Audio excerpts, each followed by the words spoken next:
لیکن نا you should be like الخبیر in your real life. Although ہم وہ لیول تو نہیں اچیو کر سکتے, مگر اللہ کے ناموں کو پریکٹیکلی تو ہم نے امپلیمنٹ کرنا ہے. یہ پرنسپلس کے لیے, کوآرڈینیٹرس کے لیے, سی ای اوز کے لیے, سب کے لیے کہ نظر رکھیں, لیکن they must have a very good data, ٹھیک ہے, تاکہ لوگوں کو جلدی وہ جج نہ کریں. اور دوسرا الوکیل, سبحان اللہ, اس نے تو میری اتنی ہیلپ کی ہے اس ایٹریبیوٹ نے, دا ڈسپوزر آف افیئرس. حضرت یوسف کی مثال کہ بس وہ اللہ کہتا ہے کہ میں الوکیل ہوں, مجھ پہ چھوڑ دیں, سب کچھ میں سنبھال لوں گا.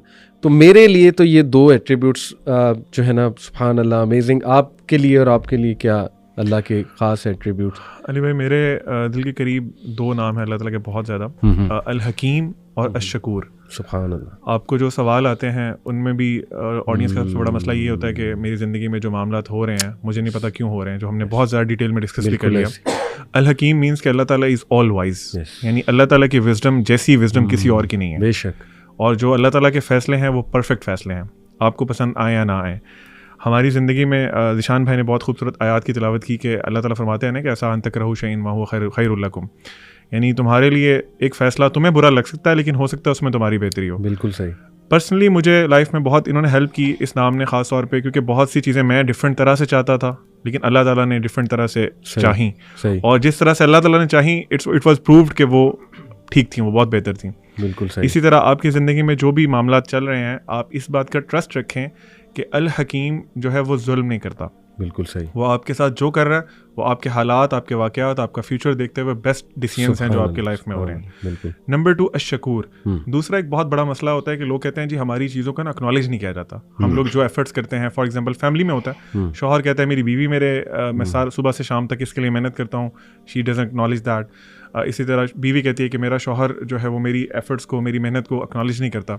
اللہ سبحانہ و تعالیٰ آپ کی چھوٹی سے چھوٹی ایفرٹ بھی ہے نا اس کو اکنالج کرتے ہیں اور اس کو اپنے پاس ریکارڈ کرتے ہیں, پھر قیامت والے دن اپنی شان کے مطابق آپ کو ریوارڈ کریں گے. سبحان اللہ. فار ایگزامپل اللہ کے نبی صلی اللہ علیہ وسلم کی حدیث کا مفہوم ہے, آپ نے فرمایا تم لوگ کسی بھی نیکی کو حقیر نہ جانو یہاں تک کہ اپنے مسلمان بھائی کو دیکھ کے اسمائل کرنا. ایک اور حدیث میں کچھ اس طرح فرمایا کہ ایک جو رسے سے جو کانٹے دار اگر کوئی چیز پڑی ہوئی ہے نا, اس کو ہٹانا بھی ایک بہت بڑا نیکی کا کام ہے. بالکل ایسی. سو دا پوائنٹ از اللہ سبحانہ و تعالیٰ آپ کی ہر ایفرٹ کو, آپ کے ہر آنسو کو, آپ کی ہر اسٹرگل کو بالکل اکنالج بھی کرتے ہیں, اور ان جیسا اکنالج کوئی نہیں کرتا. دیٹ از الشکور. زبردست, ماشاء اللہ ماشاء اللہ. علی بھائی, میرے لیے جو اللہ تعالیٰ کا ایک نام ہے الرزاق, وہ بہت امپاورنگ ہے, کیونکہ اس پہ میری اپنی حج کی ذاتی پرسنل سٹوری ہے. میں نے 2016 کی بات ہے, میں مختلف اسکول میں وزٹنگ جابس کر رہا تھا, تو میرے والد صاحب نے رحمہ اللہ بہت انسسٹ کیا کہ کوئی انویسٹمنٹ کرو, پلاٹ میں انویسٹمنٹ کرو, پیسے ضائع کرتے رہتے ہو, اڑاتے رہتے ہو. آپ کو پتہ ہے والدین کو تو فکر ہوتی ہے. تو میں نے جو ہے, مجھے تھا کہ میرے لیے سب سے بڑی سیونگ جو ہونی چاہیے نا وہ حج کے لیے ہونی چاہیے. خیر مجھے, اب میں بڑی ڈائیکاٹمی میں تھا, ابو کی بات مانوں, دنیا کے لیے انویسٹ کر دوں یا حج کے لیے انویسٹ کروں, وہ فریضہ ہے. اچھا, میرا رجحان زیادہ مائل ہو رہا تھا کہ شاید مجھے پہلے حج کر لینا چاہیے, لیکن میں ایک ڈائیکاٹمی میں آ گیا کہ والد صاحب کی بات مانوں یا یہ کروں. تو میں, ہمارے ٹیچر ہیں شیخ انس, ان کے پاس گیا. اچھا, میں ان کے پاس گیا نا, تو میرے ذہن میں مجھے تھا کہ وہ کہیں گے نہیں, اللہ کا فریضہ ضروری ہے, آپ حج کے لیے پیسے جوڑیں. صحیح. اچھا, ان کے پاس میں گیا تو انہوں نے پکچر ہی الگ پینٹ کر دی. انہوں نے کہا کہ یہ بات تو آپ کی ٹھیک ہے کہ حج فریضہ ہے, اور ایسا فریضہ ہے جو کہ اگر اس کا کوئی انکار کرے تو اللہ نے اس کو کفر سے تعبیر کیا ہے قرآن مجید کے اندر. لیکن انہوں نے مجھے کہا کہ والد صاحب کی بات ماننا بھی آپ کے لیے فرض ہے, تو آپ یہ کریں کہ آپ والد صاحب کی بات مانیں, آپ بسم اللہ کریں, آپ پلاٹ میں انویسٹ کریں, اور آپ ٹیوشنز پڑھائیں اور پیسے جوڑیں. میں نے کہا شیخ صاحب, میں پہلی بات تو یہ ہے کہ میں سرکاری حج نہیں کر سکتا کیونکہ اس میں چھٹیاں, اب تو یہ 20 دن والا سلسلہ ہو گیا, اس میں چھٹیاں بہت ہوتی ہیں. میری جاب نیچر اس طرح کی, میں 40-50 دن نہیں افورڈ کر سکتا. اور پرائیویٹ حج بہت لاکھوں میں ہوتا تھا, اور ٹیوشن سے کتنے پیسے جمع ہو جاتے ہیں. اب اسکول گوئنگ ہیں, سیلریز ہیں, اتنی سیونگ کون کے. انہوں نے کہا نہیں, آپ میری بات مانیں, اللہ تعالیٰ آپ کی اس چیز میں برکت ڈالے گا اور آپ کے لیے اسباب پیدا کرے گا. اچھا, میں نیگیٹو ہو کے اور ڈس ہارٹ ہو کے نکلا تھا, کیونکہ مجھے پتا تھا ٹھیک ہے یہ باتیں شیخ صاحب کی ٹھیک ہیں, لیکن یہ دے آر بیونڈ اسباب. خیر, میں آیا, میں نے ابو کو بتایا, اور ابو بہت خوش ہوئے. میں نے پلاٹ میں بھی انویسٹ کر دیا. یہ میرے حج پہ جانے سے پہلے, یہ میرے حج پہ جانے سے 8 مہینے پہلے کی میں آپ کو سٹوری بتا رہا ہوں. اللہ نے ایسی برکت ڈالی, آپ یقین کریں کہ میری ٹیوشنز کا سلسلہ لوکل سے انٹرنیشنل ہو گیا. اچھا. اور پھر مجھے ایک جگہ سے جاب آفر آئی جو کہ ٹیچنگ سے تھوڑی ہٹ کے تھی, تھوڑی مینیجریل جاب تھی. اچھا, اس جاب کو نا میں ٹھکرانا چاہ رہا تھا. آپ کو پتہ ہے انٹرویو میں آپ کو وہ سیلری وغیرہ آفر کرتے ہیں. صحیح ہے. اچھا, میں نے ان کو ایک ایسا فگر کوٹ کر دیا جو کہ میری کرنٹ سیلری سے بہت زیادہ تھا. اچھا. اور میں نے جان بوجھ کے اتنا زیادہ کوٹ کیا کہ مجھے پتا تھا یہ کہیں گے یہ تو ان ریئلسٹک. آپ یقین کریں انہوں نے وہیں پہ میرا ہاتھ ملایا, انہوں نے کہا جی بسم اللہ آپ کانٹریکٹ سائن کریں. اور ان کو میں نے جب یہ بتایا کہ میں نے تو حج پہ جانا ہے اور میری اتنی چھٹیاں ہوں گی, اب اپنی پہلی جاب کے لیے میں صرف نہ تو حج کے لیے پیسے جوڑ رہا تھا بلکہ وہ جو پیچھے مجھے سیلری نہیں ملنی تھی اور گھر کا خرچہ اس کے لیے بھی میں پیسے جوڑ رہا تھا. انہوں نے کہا جی آپ کو ہم حج کی لیوز بھی دیں گے اور وہ لیوز آپ کی پیڈ بھی ہوں گی. تو یعنی کہ میرے لیے یعنی کہ اٹ واز بیونڈ انڈرسٹینڈنگ کہ ایک سیلریڈ بندہ جو ہے وہ اتنے لاکھ جوڑ کے اس طرح کا حج کیسے کر لے. تو دیکھیں اللہ وہی والی بات کہ اللہ تعالیٰ پھر ایسی جگہوں سے دیتا ہے کہ یرزقہ من حیث لا یحتسب. تو میرے لیے یہ ذاتی انسیڈنٹ جو ہے نا وہ بہت امپاورنگ ہے کہ اللہ دیکھیں کیسے الرزاق ہیں اور رزق دینے والا ہے. سبحان اللہ. اب میں چاہوں گا کہ ہم کوئکلی کچھ گریٹنیس آف اللہ سبحانہ و تعالیٰ, کیونکہ آج کل سائنٹیفک دور میں دیکھیں, میں ابھی پچھلے دنوں اپنے ایک ریلیٹیو سے بات کر رہا تھا ایتھیزم کے اوپر. میں کہہ رہا تھا کہ اب تو انہیں ریڈیکیول کیا جاتا ہے ایتھیس کو, اب تو ان کا نیریٹو اس طرح سے ٹوٹا ہے یہ کوانٹم میکینکس کے کانسیپٹس کی وجہ سے, پھر جو سائیکالوجی میں, پھر بایو کیمسٹری میں, پھر بایولوجی میں جو ریسرچز نیکسٹ لیول ہو رہی ہیں.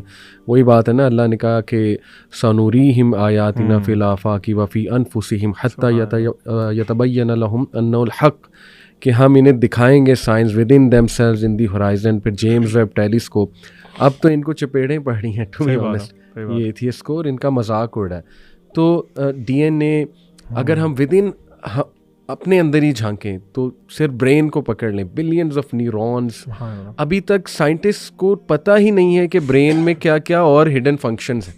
ابھی وہ اس کو ایکسپلور کریں, پوری ایک یونیورس ہے. پھر لینگویج کا گفٹ آپ دیکھیں, میموری کا گفٹ دیکھیں, اس کو دیکھیں لینگویج بلڈ کیسے ہوتی ہے. پھر اسکن, اللہ نے مختلف اسکن کلرز بنائے. پھر دیکھیں ہمارے فنگر ٹپس ہیں, سبحان اللہ. ڈی این اے کی بات کر لیں, وہ تو ایسی چیز ہے کہ میں کہتا ہوں ایتھیزم کی کمر ہی اس چیز نے جو نا تو صرف ڈی این اے. پھر ایکو سسٹم, پھر بیز کی ورکنگ, یعنی پھر دیکھیں نا آپ آگے چلتے جائیں, آفاق کی طرف چلے جائیں, پھر گلیکسیز کی طرف چلے جائیں, پریسیجن کی طرف چلے جائیں, پیٹرنز ان نیچر کی طرف چلے جائیں. ہر چیز ایک سپیڈ سے چل رہی ہے, اللہ نے اس کی سپیڈ سیٹ کی ہوئی ہے. ہر چیز دوسری چیز کو کمپلیمنٹ کر رہی ہے. مطلب ہاؤ کین سم ون سے کہ دیر از نو انٹیلیجنٹ ڈیزائن اینڈ کریٹو. علی بھائی ڈی این اے کی آپ نے بات کی, سائنٹیفک ریسرچز ہیں کہ ڈی این اے جو جتنے بھی انسان ہیں ان کا 99% جو ڈی این اے نا وہ شیئر ہوتا ہے. ٹھیک ہے, اچھا, they have almost similar D N As. آپ دیکھیں 0.1% ڈی این اے کا وہ پارٹ ہے which makes us different from each other. یعنی 8 بلین لوگ ہیں آلموسٹ اس وقت تقریباً اس دنیا میں. آپ دیکھیں 0.1% is making us different. ہمارے اسکن کلرز, ہمارے شکلیں, ہماری کریکٹرسٹکس, سبحان اللہ. یعنی اور اس کے ساتھ میں ڈی این اے کے بارے میں ریسرچ کر رہا تھا کہ اگر آپ ایک سیل کا ڈی این اے نکال کے اس کو اسٹریٹ کریں نا تو it becomes around 2 metre in length, صرف 1 سیل کا. ایک باڈی میں اپروکسیمیٹ انالیسس ہے کہ 37 یا 38 ٹریلین سیلز ہوتے ہیں, and this is an approximate analysis. آپ امیجن کریں کہ اس کے ڈی این اے کو آپ نکالیں گے تو وہ کیا اس کا سائز بنے گا, انریول کریں گے تو مون تک, ہاں مون تک چلا جائے گا. یہ کس نے بنایا, ہو واز دا ون؟ یہ رینڈم چانس تھا کہ ہم سمجھتے ہیں کہ جی بس رینڈم ایک ایونٹ ہوا اور انسان بن گیا. آپ ایک ڈی این اے کی ایکسپلینیشن نہیں دے سکتے, آپ ایک سیل کی ایکسپلینیشن نہیں دے سکتے, باقی چیزیں تو. اس لیے جو آپ نے آیت ابھی پڑھی تلاوت کی کہ اللہ تعالیٰ فرماتے ہیں پہلے کہ اللہ تعالیٰ ڈائریکٹ کر رہے ہیں تم آفاق میں دیکھو, پھر اللہ تعالیٰ ڈائریکٹلی ساتھ کیا کہہ رہے ہیں, وفی انفسکم, تم اپنے نفس سے تو پہلے نکلو, پہلے see in yourselves the science of اللہ سبحانہ و تعالیٰ. میڈیکل اسٹوڈنٹ, سائنس اسٹوڈنٹ سے میں ہمیشہ یہ بات کہتا ہوتا ہوں کہ سب سے زیادہ قریب تو آپ کو اللہ کے ہونا چاہیے. آپ نے اللہ تعالیٰ کے وہ سائنس دیکھے ہیں جو کہ نارملی لوگوں نے نہیں دیکھے. Number 2, finger tips. یہ ابھی ہم دیکھیں چھوٹی چھوٹی باتیں کر رہے ہیں, بالکل فنگر ٹپس. 2 انسانوں کے فنگر پرنٹس جو ہیں وہ میچ نہیں کرتے. میں ایک ریسرچ پڑھ رہا تھا, اس میں انہوں نے بتایا تھا کہ 64 بلین لوگوں میں سے 2 لوگ ایسے ہو سکتے ہیں جن کے بارے میں چانس ہو کہ ان کا جو ہے نا فنگر پرنٹس میچ کرتے ہوں گے. 64 بلین لوگ, سبحان اللہ. اور یہ بھی ایک انالیسز ہے اور ایک آئیڈیا ہے سائنس کا. آپ امیجن کریں اتنا زیادہ یہ جو پیٹرن ہے, اپنے ہاتھ کو خود دیکھیں نا, خود آبزرو کریں, اللہ نے اس ہاتھ میں اپنے سائنس رکھے ہیں. ہم لوگ بس آنکھیں بند کر لیں, اپنے ڈیزائرز کے پیچھے چھپ جائیں تو وہ الگ بات ہے. بالکل ایسی